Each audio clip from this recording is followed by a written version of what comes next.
you will never bring anything before others that you are ashamed of. And you will definitely never present yourself as a sacrifice if you are ashamed of who you are and the way you live. What's up, men? Welcome back to another episode of the Surrender Strength Radio. Again, potentially changing in the future. I am Niall Lansing. I am a son and king of the living God. I am led by God. I am powered by Christ, and I am filled with the Holy Spirit. I'm your host. And if you're here, you are a Christian man who is stuck. You feel stuck in a cycle of shame, guilt, and regret, rejection, because you have dreams and desires, and you feel like you're pursuing, or you feel that pursuing your dreams and desires goes against God, and you don't feel like you're honoring and glorifying God. But that's what you want to do as a Christian man. That's what you want to do. You want to live in a way that honors and glorifies God. So you feel stuck pursuing and denying, creating and crashing, building and burning. That is, you're pursuing your desire only to deny yourself the joy of experiencing that success. You create relationships only to watch them burn out of fear of rejection. And you build up your kingdom, that is your body, your household, your business, your wealth, only to burn it all to the ground out of shame and guilt. Ultimately, it comes down to your lack of purpose and connection with God, which we will get into.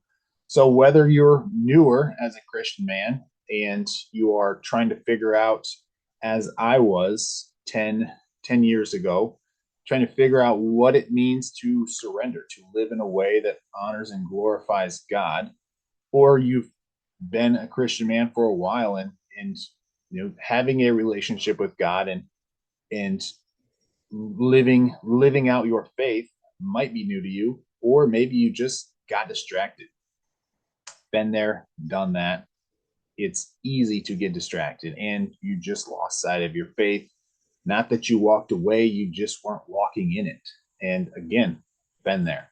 So you're here because you want to get back in line with God, with your faith.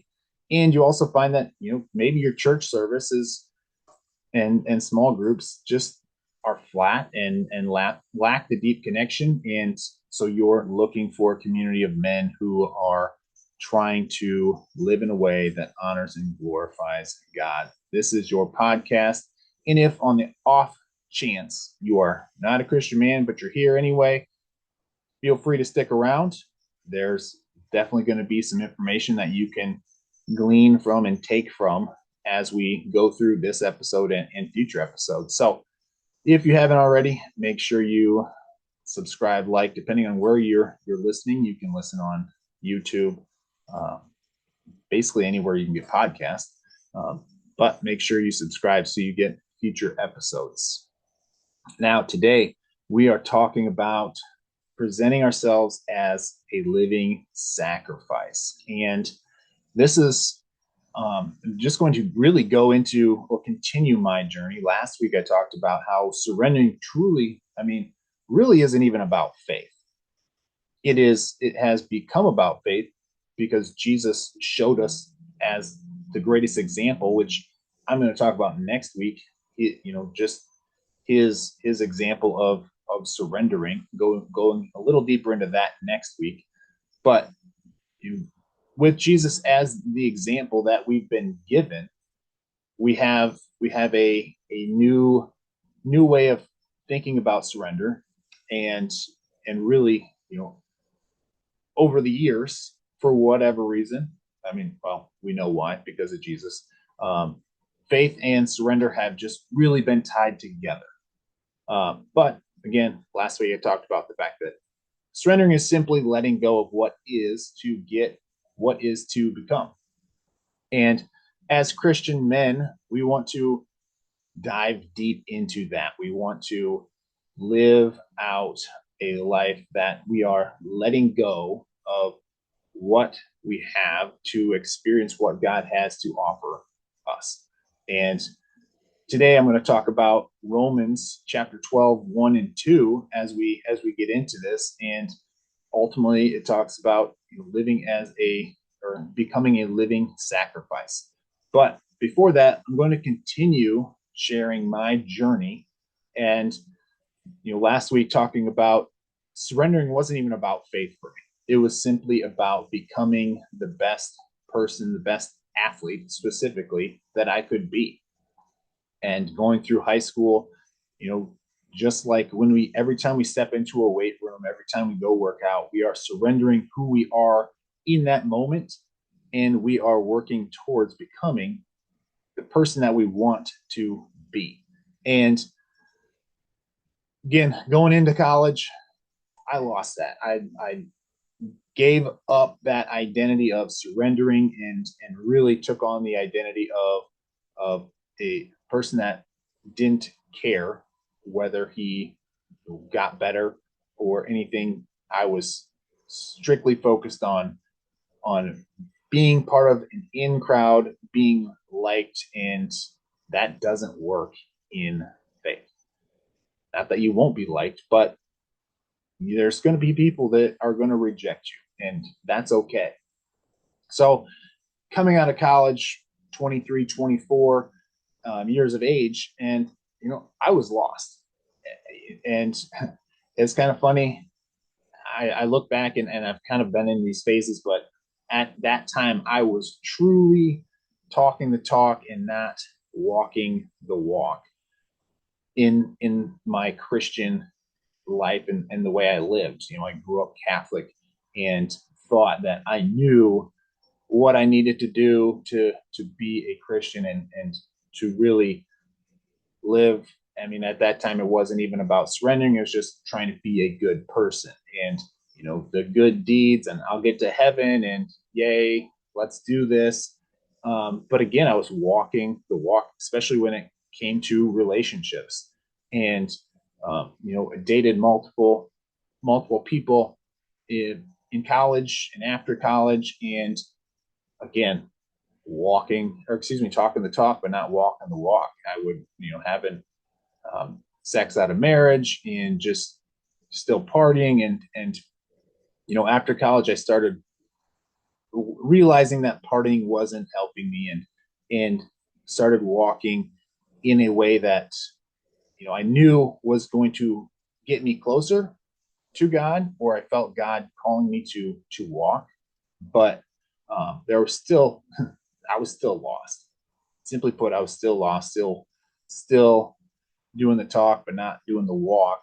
And what came down to really the big decision of me getting back into my faith with the encouragement of some people that were in my fitness class as I was teaching fitness classes. But realistically, the thing that really hit me or paused me, stopped me in my tracks was the fact that, I had cheated on this girl I was dating, and it was a huge ordeal, and I had to stop and really take a look at who I was and how I was living, and realizing that I didn't know what the hell it meant to be a man. And that began a new search and new journey for me. And ultimately, I came to find the an identity in Christ, and with that understanding, I honestly don't remember if it was before going through that or learning that identity of what it means to be a man as a Christian, or shortly after. Somewhere in there, I truly surrendered, gave my life to Christ, and got baptized. And from there, it was, okay, what's next? I got baptized on Sunday and I was working in a school as a para the next day, and it felt great Sunday, but then Monday hit and it seemed like nothing changed. So for me, it was really trying to understand what this meant to surrender and to live a surrendered life. And over the past 10 years of trying to figure this out and really focusing on it and not really focusing on it, just kind of going in and out. Times over the years, there's been times I've been really good about walking the walk, and then there's times where I fall back into just simply talking the talk. And this is kind of where my journey led. But shortly after getting baptized, diving into the Bible and reading and learning and trying to answer the question of what it means to be surrendered and how to live as a Christian and how to live as a Christian man. And as I was reading the Bible, one of the verses that really stuck to me was Romans 1 and 2. So I'll read it to you. This is Romans 12, chapter 12, verses 1 and 2. I appeal to you, therefore, brothers, by the mercies of God, to present your bodies as a living sacrifice, holy and acceptable to God, which is your spiritual worship. Do not be conformed to this world, but be transformed by the renewal of your mind, that by testing you may discern what is the will of God, what is good and acceptable and perfect. So, again, being immature in my faith back, 10 years ago, reading that and thinking, okay, living, present my body as a living sacrifice. What does that look like for me? How do I present my body as a living sacrifice? And the only thing I truly knew back then was how to take care of my body, meaning I knew how to eat right, I knew how to exercise, and um, in that, I began this journey of really diving in deeper. I've taken a deep dive already into what it meant to be healthy, and going through CrossFit internships and other internships, and just working with some other coworkers and buddies that were into health and fitness, and really at that time diving into um, whole foods and seeing the benefit of whole foods versus processed foods. And it kind of got me to a point of, okay, if I want to present my body as a living sacrifice, I'm going to have to eat better. I'm going to have to work out, train, and just ultimately eat in a way that honors and glorifies God. So what does that look like? How do I do it? And for me, the biggest thing was, when it comes to eating, was eating what God created, not what man created. And this is then this was a challenge for me. And as I got into the whole foods eating, and then kind of going away from it, and going back and forth, you know grocery shopping was a big thing, where okay, I want to be able to eat food that God created, so I can live in a way that honors and glorifies God.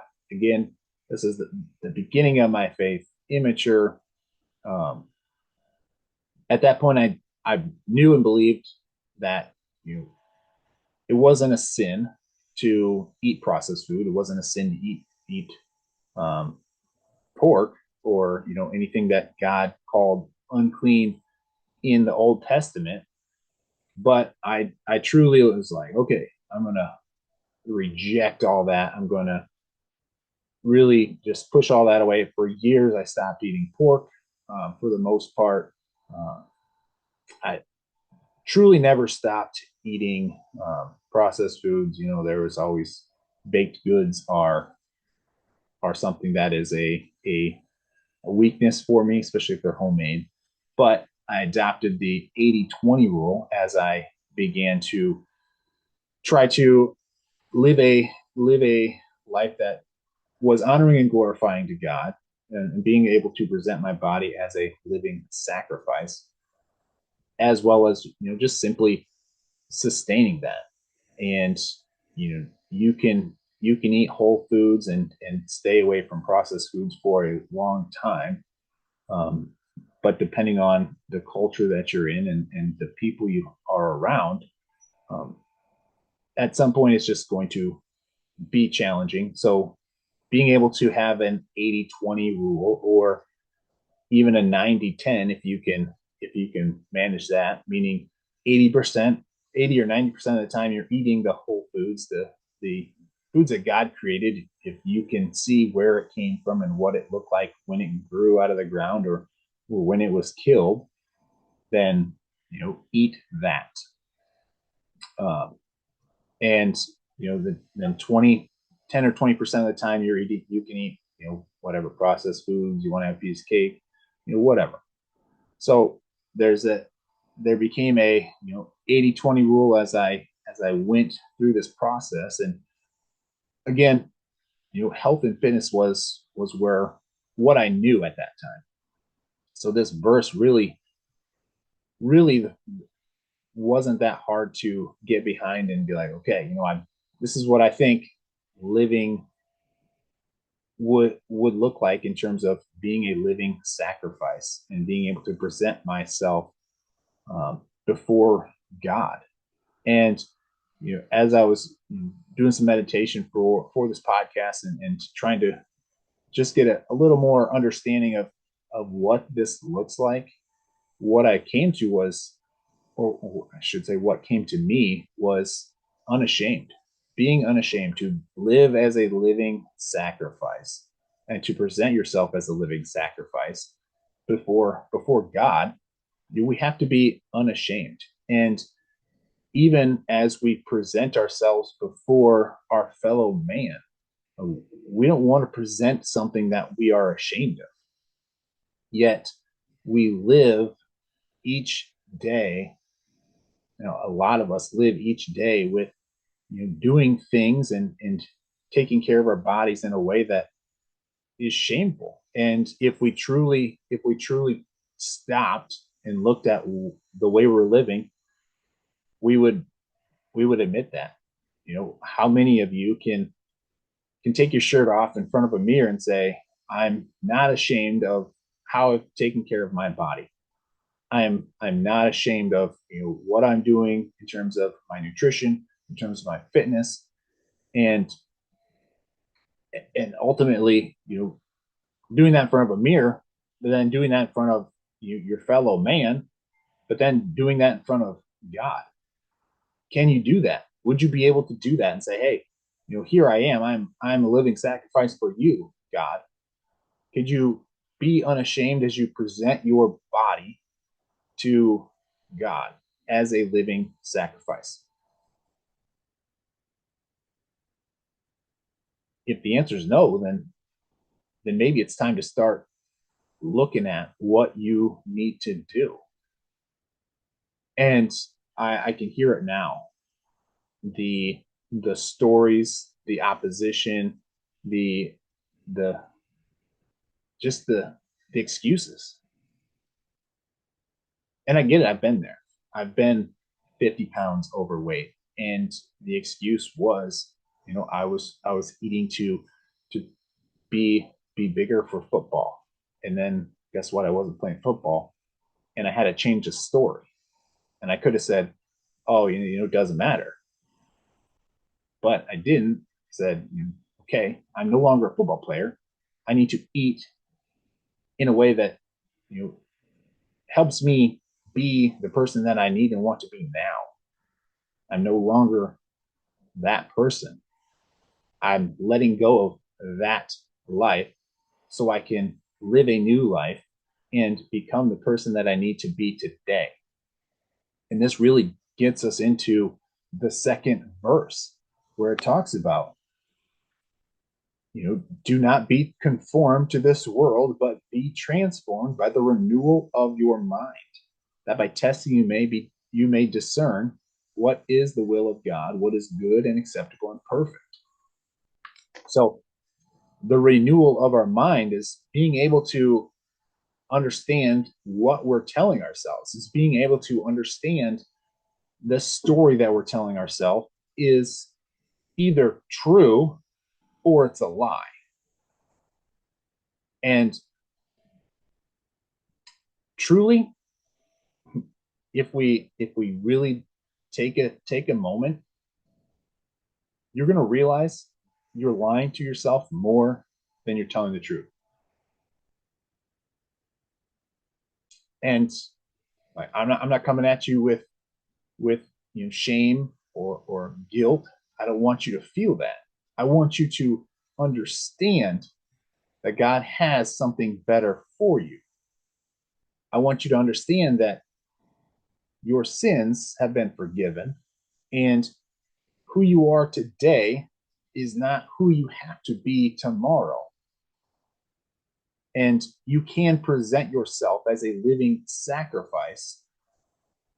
But in order to do that, we cannot be conformed to this world, which simply goes through daily routines unaware, continuing to lie to ourselves. We have to transform ourselves by renewing our mind, by changing the story, by not lying to ourselves. We have to stop lying to ourselves. We are the biggest liars, and the biggest people we lie to is ourselves. When you take your shirt off and look in the mirror, what is the story you're telling yourself? What is the excuses that you're telling yourself? These are all lies. These are simply lies that you tell yourself to make you feel unashamed. But deep down, you are ashamed because of the way you've taken care of yourself, because of the way you would have to present yourself if or when that comes. And I can hear some opposition already of, oh, it doesn't matter. We're spiritual beings, and we're called to live spiritually healthy lives. And yeah, I agree. But we've been given a physical body that is the temple of the Holy Spirit that lives in us. And if you think for a minute, if you think for a second that your body, your mind, and your spirit are separate, and that you can be healthy in one area and be unhealthy in another area, and it's not going to impact you, you are continuing to lie to yourself. You cannot be spiritually healthy if you are physically unhealthy. You don't have to be in perfect health, but you have to be healthy. You have to be living in a way that is presenting yourself as a living sacrifice. And as a sacrifice, we do not conform to this world. We transform and let go of all the junk, all the bullshit that this world has to offer us, whether that's food, whether that's drinks, whether that's not exercising, whether that's porn, whether that's drugs. We let go of that. We surrender that. We give it up. To sacrifice is to give that up. It's to surrender. You cannot live as or present yourself as a living sacrifice if you are not truly sacrificing. So, men, the question is, are you unashamed? Are you able to present yourself as a living sacrifice? Are you able to present yourself at all? Go to a mirror, take your shirt off. What does that look like? What does that bring up to you, for you? What stories are you telling yourself as you look at yourself in the mirror? Are you able and willing to present yourself as a living sacrifice? Are you able and willing to transform your life by renewing your mind, by changing the stories, by living in truth, and stop lying to yourself? This is surrender. We let go of this world. We let go of the stories that we've been telling ourselves. And it's not easy. I get it. Over the past 8 months, I've been letting go of the story that I've been telling myself.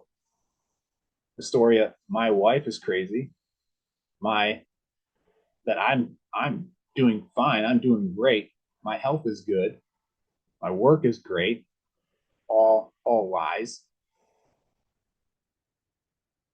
And when we get down to the truth, we can start to see that we've just been lying to ourselves to make ourselves feel better about the situation instead of doing work to improve the situation.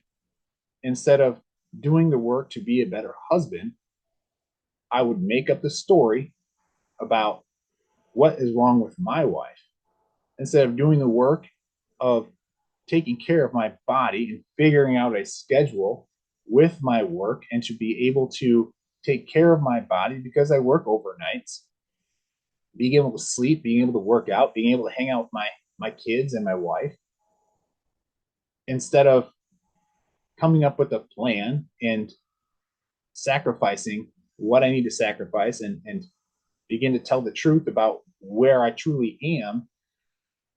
I would tell a lie and say, I don't need sleep. I can do all this, and I can not work out. I don't have to eat healthy all the time. And all of this impacting impacting me physically, mentally, and spiritually. Guess where I was in the Bible? Nowhere. Guess where I was in my prayers back then? Nowhere. Because the physical was impacting the spiritual, the physical and the mental were impacting the spiritual.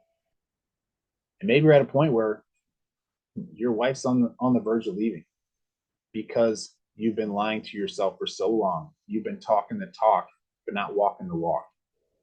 That's where I was 8 months ago. Maybe you're at a point where you're 50, 100 pounds overweight because you've just been making excuses and tell yourself stories about the fact that you don't have to be healthy. You're a Christian. Doesn't matter. All that matters is you're spiritual. How much can you focus on your spiritual if you're busy focusing on the pain, the lack of mobility, the fact that you can't go up a flight of stairs without needing to stop and catch your breath, the fact that you aren't able to play with your kids and just do the things you want to do because you've allowed yourself to become unhealthy. Men, we are called to live and present ourselves as a living sacrifice, physically, mentally, and spiritually. So, where are you at? Are you 50, 100 pounds overweight? Are you drinking or taking drugs to simply go to sleep?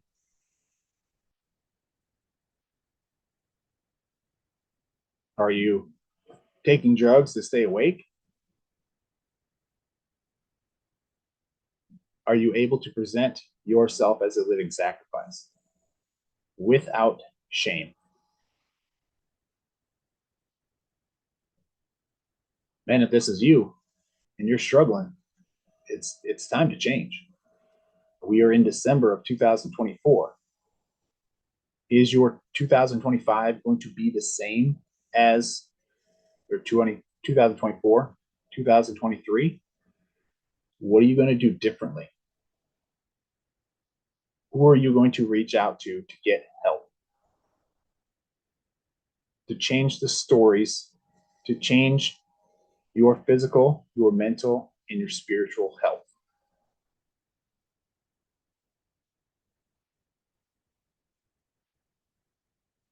With that, I do offer coaching. You can connect with me at surrender.strength on Instagram, on Facebook. But if it's not me, I don't care. I'm not here to simply plug my coaching. I'm here to help you understand that we're called to live are called to present ourselves as a living sacrifice. And we don't present ourselves to anyone, especially God, if we are ashamed. So, what are you willing to let go of so that you can get what you want and become who you know you can become through your faith in Jesus Christ, through your body and through your mind? I don't know what your 2025 is going to look like. I know mine's going to be radically different because I'm not willing to continue my 2024 and to repeat it.